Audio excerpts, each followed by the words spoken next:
हाय। अगर आप ये वीडियो देख रहे हैं मेरा, तो मुझे यकीन है कि यूट्यूब ने हमारा कोई वीडियो है जो आपको सजेस्ट किया है और आप देखने आए हैं पहला वीडियो। मैं आपका धन्यवाद करना चाहूँगा कि आपने इच्छा जताई कि आप मेरा पहला वीडियो देखें। इस वीडियो के अंदर मैं बातें करूँगा हमारे इस चैनल के मेन गोल के बारे में कि ओवरऑल अभी क्या गोल है और मेरे माइंड में अभी क्या चल रहा है और मैं क्या किस थॉट के साथ ये अपना चैनल स्टार्ट कर रहा हूँ। तो पहले मैं अपना एक इंट्रोडक्शन दे देना चाहता हूँ। अ, मैं आपकी तरह ही हूँ, एक सामान्य इंसान, एक आप यूआई बोल सकते हैं, जिसने अपनी मास्टर्स कंप्लीट की है कुछ साल पहले, जो जॉब कर रहा है और जो अपनी कुछ फैमिली रिस्पॉन्सिबिलिटी निभा रहा है। लेकिन इन फैमिली रिस्पॉन्सिबिलिटी के बीच में हमारे मन में कुछ कुछ करने की चाह होती है। हमारा स्कूल सिस्टम बहुत सारे युवा को ऐसा प्रेरित करता है कि वो देश के लिए कुछ करें। और आज के युग में खासकर जहाँ टेक्नोलॉजी है, जहाँ हमारे पास एक्सेस है इंफॉर्मेशन का, और वो हम सब देखते हैं, तो हम भी चाहते हैं हमारे देश में भी कुछ हो, अच्छा हो, बढ़िया हो, वो भी बेस्ट हो, चेंजेस आए। लेकिन हम वो सॉल्यूशन ढूंढते हैं पॉलिटिकल पार्टियों में, क्योंकि हमारे देश के अंदर जो चेंज होता है वो दो चीज़ों के थ्रू हमें देखने को मिलता है। One is the bureaucracy and second one is the government. तो या तो आप गवर्नमेंट का हिस्सा बनिए या आप ब्यूरोक्रेसी ज्वाइन करिए, तो आप कुछ कर पाते हैं। ओके, सो ब्यूरोक्रेसी के लिए आपको यूपीएससी क्लियर करना होगा, and then second is the अब गवर्नमेंट के लिए आपको इलेक्शंस लड़ने होंगे, आपको इलेक्शंस जीतना होगा, आपको पब्लिक सपोर्ट चाहिए होता है, पब्लिक मैंडेट चाहिए होता है। नाउ ब्यूरोक्रेसी में चीज़ ये है कि आपको जो गवर्नमेंट बनती है, आप उनके ही जो मेन उनके गोल्स होते हैं, आप उसके अकॉर्डिंग उनको एग्जीक्यूट करते हो। आपका अपना पर्सनल कोई प्लान नहीं हो सकता है, आपके अपने पर्सनल एक कोई काम करने का तरीका नहीं हो सकता है, आप कोई खुद से अपनी पॉलिसी नहीं बना सकते हैं। गवर्नमेंट जो चुनी गई है वो बेसिकली उसके ही आपको प्लान को एग्जीक्यूट करना होता है, उसकी ही पॉलिसी को आपको एग्जीक्यूट करना होता है। So if someone wants to do something for our nation, तो उन्हें गवर्नमेंट के थ्रू ही करना चाहिए, then it is the best way. ये डायरेक्ट वे तो यही है। तो मैंने भी सोचा कि क्यों ना मैं क्यों इनडायरेक्ट रास्ता चुनूँ, मैं यूपीएससी की प्रिपरेशन करूँ, देन आई ज्वाइन। तो मैंने सोचा है कि मैं अपनी एक पॉलिटिकल पार्टी बनाऊँगा, हम इलेक्शन लड़ेंगे, हम जीतेंगे और हम देश के लिए कुछ काम करेंगे। अब मेरे लिए सबसे इम्पोर्टेंट मेन चीज़ ये होती है कि जो मेरे माइंड में कि हम, एक होता है इंटेंशन होना कुछ करने की अच्छी, एक होता है विज़न होना। तो मुझे लगता है कि इंटेंशन अच्छी होने से कुछ नहीं होता है, हमारे पास एक विज़न भी होना चाहिए कुछ करने का। ओके, सो जो मेन गोल है अभी जो मेरे माइंड में है वो ये है कि मैं नेक्स्ट 10 ईयर्स के अंदर हमारे देश की सारी प्रॉब्लम्स जो हैं उनको आइडेंटिफाई करूं, और मैं नहीं, हम, जब मुझसे जो लोग जुड़ेंगे उनके साथ मिलके हम सारी प्रॉब्लम्स को आइडेंटिफाई करें, उनके सॉल्यूशंस ढूंढें, सॉल्यूशंस को डिफाइन करें अच्छे से, और हम उन सॉल्यूशन को कैसे एग्जीक्यूट करें, ये हम पूरा एक प्रॉपर, एक हमारे पास एक प्लान होना चाहिए, एक डॉक्यूमेंट कंप्लीटली होना चाहिए। तो ये मेरा पहला प्लान है, ठीक है, कि 10 साल अपने आप को दे रहा हूँ इस बीच में अपनी जो रिस्पॉन्सिबिलिटी है वो मैं पूरी करता रहूँ। क्योंकि हमारे देश में क्या होता है कि हम जो यूथ होते हैं, आपका एजुकेशन कंप्लीट होता है, आप जॉब में आ जाते हैं, ठीक है, फिर आप फैमिली रिस्पॉन्सिबिलिटी ही पूरी करते रहते हैं पूरी लाइफ टाइम, और उसके बाहर आप कुछ कर नहीं पाते। आपको या तो एक्सट्रीम डिसीजन लेने होते हैं, या तो आप एक चीज़ कर सकते हो, आप दो चीज़ नहीं कर सकते हो।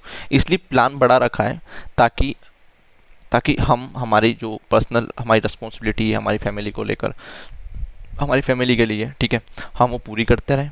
ठीक है, साथ में हम एक टाइम डिसाइड करें, ठीक है, एक जो हमारे पास जो बचा कुछ टाइम रहे, ठीक है, उसमें हम हमारे जो प्लान है इसको हम कैसे नेक्स्ट 10 ईयर्स में एग्जीक्यूट करेंगे, ठीक है, उसको लेकर हम उसके ऊपर मैं काम कर सकूँ। तो इस तरह से मेरा प्लान काफ़ी क्लियर है। ठीक है, एक मेरी जो जॉब है मुझे वो करनी है, साथ में हम देश के लिए स्ट्रेटजी बनाएंगे, हम प्लान बनाएंगे, हम प्रॉब्लम्स आइडेंटिफाई करेंगे और हम एक पूरा मैनिफेस्टो तैयार करेंगे। ओके, सो ये एक मेरा मोटा मोटा विज़न है। अब ऐसा नहीं है कि ये एकदम से आया है, ये काफ़ी सालों से मेरे माइंड में था। मैं अलग अलग पॉलिटिकल पार्टीज़ की आइडियोलॉजी को मैंने काफ़ी समझा है। अभी हमारी कंट्री के अंदर हम देखें तो बीजेपी को समझा है, समझने की कोशिश की, कांग्रेस को समझने की कोशिश की, अदर पॉलिटिकल पार्टीज़ को समझने की। मैं अपनी क्लास में, मैं 5th क्लास में था, मैं तब से न्यूज़ देख रहा हूँ। मैं 5th क्लास से न्यूज़ देख रहा हूँ। मेरा अब भी मुझे पता है, मेरा न्यूज़ देखने का जो इंटरेस्ट सबसे ज़्यादा बड़ा था वो बड़ा था जब 2008 से, ठीक है, एंड उस टाइम पे इंडिया में अटैक हुआ था 26/11। ओके, तब से मैं न्यूज़ देखता हूँ काफ़ी। तो इंडियन पॉलिटिक्स को काफ़ी क्लोजली देखा है। मोदी जी का टेन्योर 10 साल का देख रखा है। उसके पहले ही जब ये कांग्रेस गवर्नमेंट हुआ करती थी, मैं तब से न्यूज़ देख रहा हूँ। तो मैंने अलग अलग आइडियोलॉजीज़ को देखा है और मुझे ऐसा लगता है, ठीक है, मुझे ऐसा लगता है कि हमें हमारी कंट्री के अंदर हमें एक नई आइडियोलॉजी की ज़रूरत है। पहली बात, इन 10 सालों के अंदर हम सिर्फ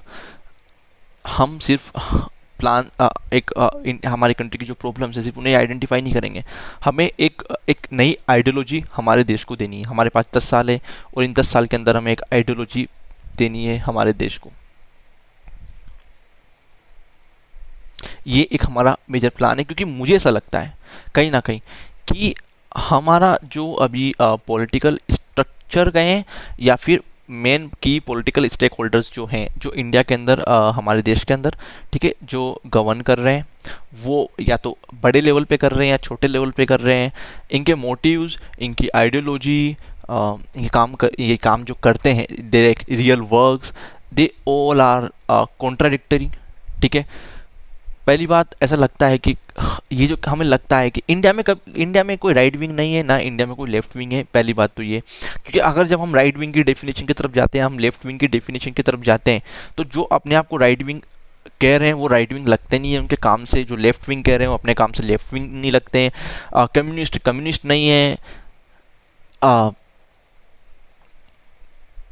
सो कॉल्ड कुछ भी कह लीजिए, वो है नहीं ऐसे जैसा आप बताते हैं। और जो उनके एक्चुअल वर्क है वो और अलग है। एक्चुअल वर्क जो उनके हैं उस पर तो कभी कोई बात होती नहीं है। इस पर तो हम आगे और बात करेंगे, ठीक है, इस पर तो हम बातें करते रहेंगे, क्योंकि हमारे पास 10 साल है। अब मेन चीज़ ये है कि ये तो विज़न बना लिया, मैं लोगों से जुड़ूंगा कैसे, या हम लोगों से कैसे जुड़ेंगे। देखिए, मैं इसलिए बोल रहा हूँ क्योंकि अभी मैं अकेला हूँ, लेकिन आगे हम लोगों से जुड़ेंगे तो हम हो जाएंगे। तो आप वीडियो देख रहे हैं तो अब हम हो गए, ठीक है। मेन जो गोल रहेगा वो रहेगा, पॉलिटिक्स में इंटरेस्ट रखने वाले पॉलिटिकल कंटेंट देखते हैं, तो हम नेक्स्ट 10 ईयर्स इस चैनल के थ्रू काफ़ी पॉलिटिकल कंटेंट जो होगा, पॉलिटिकल इवेंट्स जो इंडिया में होंगे, हम उस पर डेफिनेटली डिस्कस करेंगे ताकि हमारी रीच हम बढ़ाएं। और मैं पहले वीडियो से ही एक बात क्लियर रखना चाहता हूँ कि हम इलेक्शन में उतरेंगे 2034 में। ये एक नई पॉलिटिकल पार्टी बनने जा रही है, हम इलेक्शंस लड़ेंगे, हमारे गोल्स, हमारे प्लान्स क्लियर है। हम ऐसे नहीं है कि हम कोई आंदोलन कर रहे हैं या आंदोलन करते टाइम हम बोल रहे हैं कि हमें पॉलिटिक्स से कोई रुचि नहीं है और हम पॉलिटिक्स में नहीं उतरेंगे, और जब हमें पब्लिक सपोर्ट मिल जाए तो हम पॉलिटिक्स में आ जाएं। ये ऐसा कुछ नहीं है। ये पहले से क्लियर है कि हाँ, हम पॉलिटिक्स में आएंगे, हाँ, हम इलेक्शंस लड़ेंगे, हम इलेक्शन जीतेंगे। ये पहले से क्लियर है। और क्यों ना लड़ें हम क्यों ना लड़ें। एक बेस्ट ब्रेन, इंडिया के बेस्ट ब्रेन आईटी में काम करते हैं ऐसा कहते हैं, और आईटी में काम करते हैं और यूएस जाके काम करते हैं। मैं बताना चाहता हूँ कि मैं बाहर बारिश हो रही है, मुझे एनवीडिया का ऑफिस, मुझे सैमसंग का ऑफिस यहाँ से दिखाई दे रहा है। मैं बेंगलोर में हूँ अभी, और यहाँ मैं देखता हूँ स्मार्ट लोगों को कॉर्पोरेट के ऑफिस में, और वो क्या काम करते हैं। और मुझे काफ़ी दुख होता है इस बात का लेकर कि ये लोग पॉलिटिक्स में क्यों नहीं हैं। और ये दुख की बात है कि वो लोग बहुत मेहनत करते हैं और वो टैक्स भरते हैं अपना, और उसके बदले उन्हें ऐसा कुछ भी नहीं मिल रहा जो मिलना चाहिए। और जो लोग पॉलिटिक्स में हैं वो कोई काम नहीं करते हैं, कोई प्रोफेशनलिज्म नहीं है उनके पास। तो मैं क्यों ना उतरूँ, मैं कॉरपोरेट के ऑफिस में बैठ के अपने ऊपर या देश के ऊपर अनप्रोफेशनल लोगों को रूल करते हैं नहीं देख सकता, क्योंकि ये मेरे फ्यूचर का सवाल है।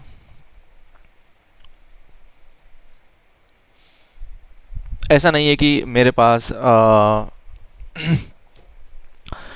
और कुछ है नहीं बोलने को, बहुत सारी चीज़ें सोशल इश्यूज़ पे भी मैं बहुत कुछ अभी अब चाहूँ मैं बोलना शुरू करूँ, मैं बोल सकता हूँ, क्योंकि बहुत कुछ है मेरे मन में, पर मैं सब कुछ अभी वीडियो थोड़ा छोटा भी रखना है। मेरे साथ पास कोई स्क्रिप्ट नहीं है, मैंने जस्ट रिकॉर्डिंग शुरू कर दी और मैं बोलना शुरू कर रहा हूँ, मैं बोल रहा हूँ। तो मैंने हमारी पॉलिटिकल पार्टी का मैनिफेस्टो लिखना शुरू कर दिया है। अब जो मेजर चैलेंज मेरे पास अभी वो ये है कि मेरे को बहुत सारे सोशल इश्यूज और पॉलिटिकल इश्यूज जो हो गए, तो पॉलिटिकल वाला पार्ट तो मैं काफ़ी समझता हूँ, ऐसा मुझे लगता है, ठीक है। वो तो काफ़ी देखा है, मीडिया ने काफ़ी दिखाया है, ठीक है। जो आउटर है वो दिखा है, इनर कैसे है उसका एक्सपीरियंस नहीं है, ठीक है। लेकिन मुझे सबसे इम्पोर्टेंट चीज़ है वो समझना है इकोनॉमिक इश्यूज़ को, इकोनॉमिक इश्यूज़ को समझना है, उसके लिए बहुत पढ़ना है, ठीक है। क्योंकि हम क्या है कि हम सोशल इश्यूज़ के ऊपर और पॉलिटिकल इश्यूज़ पे तो एक फ्रेमवर्क बना सकते हैं, पर इकोनॉमिकल इश्यूज़ पे हमें बहुत स्टडी करने की ज़रूरत है। तो आप जो भी जुड़े हैं मुझसे, आप जो ये वीडियो देख रहे हैं, आपका जो मेन काम रहेगा वो ये रहेगा कि आप जितना हो सके इकोनॉमिक्स की किताबें पढ़ें, ठीक है। हमारा इंडिया का जो इकोनॉमिकल स्ट्रक्चर है उसके ऊपर पढ़ें, ठीक है। और हमें एक ऐसा फ्रेमवर्क बनाना होगा ताकि हम एक बेटर लाइफ दे सकें सारे इंडियंस को, स्पेशली एक हम डिग्निटी इंश्योर कर सकें। अभी जो मेरे माइंड में एक वर्ड आता है वो आता है डिग्निटी। जो मैं ट्रेवल करता हूँ, जब हम ट्रेवल करते हैं लोकल ट्रेन से या फिर हम जब रूरल एरियाज़ में जाते हैं या तो हमें एक जो मेन पॉइंट लगता है वो है dignity. At least we have to make sure कि हम एक डिग्निटी मेंटेन कर सके एवरी इंडिविजुअल की हमारी कंट्री के अंदर। तो ये तो एक मेन है, लेकिन हमारे पास एक थ्योरेटिकल फ्रेमवर्क नहीं होना चाहिए। मुझे ऐसा लगता है हमारे पास एक क्वांटिटेटिव भी डेटा होना चाहिए, नंबर्स में भी हमारे पास कुछ होना चाहिए कि ये इतना ट्रेड होता है, फॉर एग्ज़ाम्पल इतना इम्पोर्ट हो रहा है, इतना एक्सपोर्ट हो रहा है, ठीक है। ये कितने कितने स्टेक होल्डर्स है, कितने लोग इससे इम्पेक्ट हो रहे हैं, ठीक है। हम पॉलिसी में क्या चेंज करें, ठीक है, क्या पॉलिसी में चेंज होना चाहिए जिससे फार्मर्स की कंडीशन इम्प्रूव हो सके, ठीक है। जो हमारा मेन गोल होना चाहिए वो ये होना चाहिए कि हम क्लोज पहुँचें रेशनल सॉल्यूशन के, नो मैटर कि वो रेशनल सॉल्यूशन, ठीक है, पब्लिक को खुश करे या ना करे, हमें सच्चाई तो समझनी होगी। मुझे ऐसा लगता है कि हम सच्चाई नहीं समझते। पॉलिटिकल पार्टीज जो होती है वो ऐसे प्रोमिसेस करते हैं, ठीक है, और बाद में उन्हें पूरे नहीं कर पाते क्योंकि वो उनमें सच्चाई होती नहीं है, क्योंकि वो प्रैक्टिकली इम्पॉसिबल होता है। हमारा जो मेन गोल रहेगा वो ये रहेगा कि हम ऐसे सॉल्यूशंस की तरफ जाएं जो प्रैक्टिकली पॉसिबल हो, और अगर वो फेवरेबल नहीं भी है पब्लिक के लिए, ठीक है, नो मैटर वो हार्ड सच्चाई हो सकता है कि वो सच्चाई ऐसी हो कि नहीं हम इस तरह की ग्रोथ हासिल नहीं कर सकते हैं, तो एटलीस्ट हम पब्लिक को बताएं कि देखो इतना पॉसिबल है, इतना नहीं है, ठीक है, ताकि हम ऐसी जनरेशन डेवलप करें, हम ऐसी पॉलिटिकल पार्टी बनाएं जो बात करेगी रियल इश्यूज़ पे, जो रियल प्रोमिसेस करेगी, जो सॉल्यूशंस को ठीक से एक्सप्लेन कर सके, और उसके पास वो बात करेगी डेटा के साथ। कोई पब्लिक अपीसमेंट नहीं। तो ये सब मेरे माइंड के अंदर है, ठीक है। बात करें कुछ कंट्रोवर्शियल इश्यूज़ के ऊपर, देखिए ऐसा है कि हमें एक अल्टरनेटिव देना है, ठीक है। हम सिर्फ ये जो कंट्री दो चीज़ों पे चलती है, हम जिस इशूज़ के अभी मैंने बात की कि हमारे पास सॉल्यूशंस हो पॉवर्टी को लेकर, ये चीज़ें ऐसी होती है कि ये काइंड ऑफ एक टेम्प्ररी और टेम्परेरी से थोड़ा सा ज़्यादा टाइम के लिए चीज़ों को इम्प्रूव करते हैं, लेकिन जो फंडामेंटल्स होते हैं, फंडामेंटल्स लॉन्ग टर्म कंट्री को सिक्योर रख के रखते हैं। और फंडामेंटल्स मोस्टली सोशल जो इश्यूज़ है या सोशल स्ट्रक्चर जो कंट्री का होता है। और जब मैं सोशल बोल रहा हूँ सामाजिक, तो इसमें रिलीजियस भी आ गया है, ठीक है, उसके ऊपर डिपेंड करते हैं, और जो हिस्टोरिकल उसका बैकग्राउंड है उसके ऊपर भी है। तो हमें फंडामेंटल के ऊपर भी काम करना है, और डेट्स वाई हियर आइडियोलॉजी आती है यहाँ पर। क्योंकि हम आइडियोलॉजी की बात करें, कांग्रेस की आइडियोलॉजी है कि वो सेकुलर है, ऐसा बताती है। बीजेपी की आइडियोलॉजी है कि वो अपने एंशंट जो हमारी ग्लोरी रही है इंडिया की बिफोर मुगल काल, ठीक है, और उसके बाद जो हमारे एक वो मानते हैं कि जो अपने रिलीजियस जो रूट है जो कि वो हिंदू प्रो हिंदू है, ठीक है, उससे अपने आप को आइडेंटिफाई करते हैं और उसको एक काफ़ी इम्पोर्टेंस देते हैं, ठीक है। तो यहाँ पर पता, यहाँ पर इम्पोर्टेंट चीज़ ये आ जाती है। ये तो हो गया चलो आपका एक लॉन्ग टर्म वाला प्लान, ठीक है, लेकिन ये इन्हीं टॉपिक्स के ऊपर बात करते हैं। और जो कंटेम्प्रेरी चीज़ें होती है जो डे टू डे लाइफ को इम्पेक्ट करती है, ठीक है, उसके सॉल्यूशन के ऊपर ये इतना काम नहीं करते हैं। हमारा क्या गोल रहेगा, डे टू डे लाइफ जो है इंडिविजुअल पर्सन की, उसको इम्प्रूव करना। और एज ए नेशन होल हमारे पास एक आइडियोलॉजी रही, जैसे चाइना के पास अपनी आइडियोलॉजी हो, कम्युनिस्ट पार्टी ऑफ चाइना, उनकी एक आइडियोलॉजी हो, उस पर ऊपर काम किया उन्होंने, ठीक है। तो ये सब अभी मेरे माइंड के अंदर है। तो आज गांधी जयंती, आज छुट्टी है, तो पहला ऑडियो रिकॉर्ड कर रहा हूँ मैं। ओके, तो चैनल काम कैसे करेगा उस पर डिस्कस कर लेते हैं। तो मैं अभी बता चुका हूँ कि दो चीज़ें होगी, एक तो हम आइडिया डिस्कस करेंगे, ठीक है, और यूट्यूब का एल्गोरिदम ऐसा काम करता है कि अगर आप ऐसे टॉपिक्स पे अगर वीडियो बनाएं जो ट्रेंडिंग हो, तो आपको व्यूज़ आते हैं, ठीक है। अभी तो मैं करेंट टाइम पे अगर एक वीडियो बनाता हूँ इजराइल ईरान वॉर के ऊपर, तो देयर इज़ अ चांस कि मुझे व्यूज़ मिल जाएं, ठीक है। लेकिन अगर मैं यहाँ पर डिस्कस करने लग जाऊँ कि इलेक्शन 2034 में जो मेरी पॉलिटिकल पार्टी है उसमें हमारी आइडियोलॉजी क्या रहने वाली, मैं अगर उसको एक्सप्लेन करूँ तो उस पर कोई व्यूज़ नहीं आने। ये ऐसा यूट्यूब का एल्गोरिदम काम करता है, ठीक है। तो इस चीज़ को कंसिडर करते हुए, चूँकि हमें हमारी रीच बढ़ानी है, तो चूँकि हम एक पॉलिटिकल पार्टी ही बनने वाले फ्यूचर में, तो हम सारे इंडिया के पॉलिटिकल इवेंट्स को कैप्चर करेंगे, ठीक है। फेसलेस रखूँगा मैं, ठीक है, क्योंकि उसका एक रीज़न है ताकि मैं अपना, हमें धीरे धीरे हमारे पास 10 साल का टाइम है, तो मुझे लगता नहीं है कि कोई बड़ा इशू है अगर हम एक साल में 1000 सब्सक्राइबर भी हासिल करते हैं, तो it will be sufficient for us, क्योंकि एक साल में 1000 भी सब्सक्राइबर हमारे होते हैं तो हम 1000 लोग तक पहुँचते हैं, तो बड़ा, क्योंकि 10 साल का प्लान है, बाद में वो एक्सपोनेंशियली ग्रो करेगा अगर मैं कमिटेड रहा इस चैनल के लिए। तो उसके लिए तो मैं श्योर, मैं काफ़ी कन्विंस्ड हूँ कि ठीक है। तो अभी उसमें कोई सेंस है भी नहीं फेस दिखाने का, क्योंकि मेन है आइडिया को डिस्कस करना है, ठीक है, प्लान प्रॉब्लम्स को आइडेंटिफाई करना, सॉल्यूशन डिस्कस करने। तो देयर इज़ नो नीड कि मैं अपना फेस दिखाऊं, ठीक है। आपको जुड़ना है, फिर आगे आगे हम प्लान करते रहेंगे कि कैसे हमें मॉडिफाई करना है हमारे प्लान को, ठीक है। अगर हम पॉलिटिकल पार्टी बनाएंगे देन डेफिनेटली अगर हमें बड़ी सक्सेस मिलती है, ठीक है, तो उसके बाद तो उसके अकॉर्डिंगली तो देखेंगे। लेकिन अभी तो मुझे कोई सेंस दिखता नहीं है फेस दिखाने का, खासकर अभी मैंने खुद का भी काफ़ी प्लान कर रखा कि कुछ बुक्स मैंने टारगेट कर रखी है, पढ़ना है मुझे और स्टडी करनी है। तो ये हो गया। अब तो हाँ, तो पॉलिटिकल जो हम न्यूज़ कवर करेंगे, ठीक है, उससे हमारी सब्सक्राइबर बढ़ेंगे, ठीक है। कुछ वीडियोस जो रहेंगे हमारे सीरियस टॉपिक्स, जिसमें हम हमारी पॉलिटिकल पार्टी, उसका नाम अभी डिसाइड नहीं किया, कर लेंगे जब हम इलेक्शंस में उतरेंगे। अभी इसका सिंपल नाम है इलेक्शन 2034, क्लियर 10 साल का प्लान है हमारे पास। तो कुछ वीडियोस में हमारी आइडियोलॉजी को डिफाइन करेंगे, आइडियोलॉजी लिखने की कोशिश करेंगे, आइडियोलॉजी बनाएंगे। मैं अगर आइडियोलॉजी की बात करूँ तो मैं काफ़ी इंडिया में मुझे ऐसा लगता है कि कोई आइडियोलॉजी है नहीं। आरएसएस की एक आइडियोलॉजी जिसको राहुल गांधी टारगेट करते, बट टू बी ऑनेस्ट 10 साल था उनके पास, उन्होंने ऐसा कुछ किया नहीं है जैसा उन्होंने अपने आप को एज एन आइडियोलॉजी आरएसएस ने अपने आप को जो शो किया है, ठीक है। उन्होंने ऐसा कुछ नहीं किया। कांग्रेस की आइडियोलॉजी जो सेकुलर वाली है, वो कांग्रेस कोई सेकुलर पार्टी नहीं है, वो कहीं से कहीं तक सेकुलर नहीं है, वो अपीसमेंट की पॉलिटिक्स करते हैं। बेसिकली दोनों पार्टी अपीसमेंट की पॉलिटिक्स करते हैं। बीजेपी मेजोरिटी अपीसमेंट करता है, कांग्रेस माइनॉरिटी अपीसमेंट करता है। माइनॉरिटी अपीसमेंट करने के बाद वो मेजोरिटी के अंदर कास्ट का अपीसमेंट करता है। बीजेपी ओवरऑल मेजोरिटी को अपीस करने की कोशिश करता है, और कांग्रेस माइनॉरिटी अपीसमेंट, और माइनॉरिटी अपीसमेंट के अंदर मेजोरिटी जो मेजोरिटी है हिंदू की, उसमें वो कास्ट को, स्पेसिफिक कास्ट को अपीस करता है। ये है।